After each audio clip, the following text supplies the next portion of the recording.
উজনি এৰি নামনিত নিৰ্বাচনী প্ৰচাৰত ব্যস্ত শাসক বিৰোধী বৰপেটাত মন্ত্ৰী ৰঞ্জিত দাসক লগত লৈ ৰাজ্যিক বিজেপিৰ সভাপতি দিলীপ শইকীয়াৰ নিৰ্বাচনী প্ৰচাৰ ভূপেন বৰাক কটাক্ষ ৰাজ্যিক বিজেপিৰ সভাপতি দিলীপ শইকীয়াৰ ভূপেন বৰা কংগ্ৰেছৰ গাড়ীৰ চাৰিওটা চকা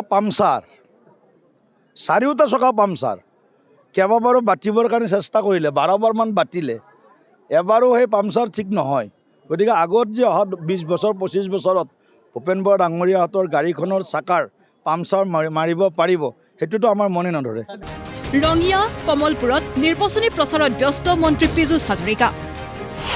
মন্ত্ৰী পীযুষ হাজৰিকাৰ মুখত গৌৰৱ গগৈৰ পাকিস্তান প্ৰীতিৰ কথা গতিকে ভাৰতৰ মূল বিৰোধী দলৰ উপদলপতিৰ ল'ৰা ছোৱালীয়ে যদি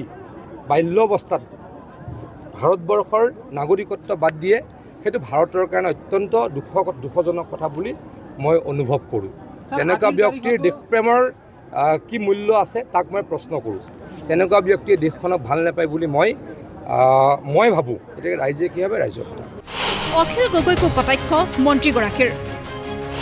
ইফালে বাঘমৰা চৰত নিৰ্বাচনী প্ৰচাৰ চলাই কংগ্ৰেছৰ প্ৰাক্তন সাংসদ আব্দুল খালেকে ভূপেন বৰা আৰু অখিল গগৈৰ মাজত নুসুমাই আব্দুল খালেক কিন্তু মুখ্যমন্ত্ৰীৰ বিৰুদ্ধে সৰব আব্দুল খালেক 2026ত পৰাজয় নিশ্চিত মুখ্যমন্ত্ৰী হিমন্ত বিশ্ব শৰ্মাৰ কলে আব্দুল খালেকে গৌৰৱ গগৈক হৰুৱাব নোৱাৰিলে সমগ্ৰ মন্ত্ৰীসভা উঠি পৰি লাগি মুখ্যমন্ত্ৰীৰ ভয় হৈছে যে আগ্ৰাসী গৌৰৱ গগৈয়ে তেওঁক হৰুৱাই দিব বুলি আৰু সেইকাৰণে সেই ভূতে তেওঁক খেদি পৰিছে ৰাজনীতি বা যুদ্ধত যোনে ভয় খায় তেওঁ সদায় হাৰি যায়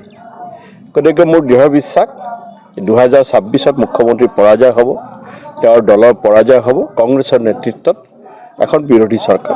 ব্যুৰো ৰিপৰ্ট প্ৰতিদিন টাইম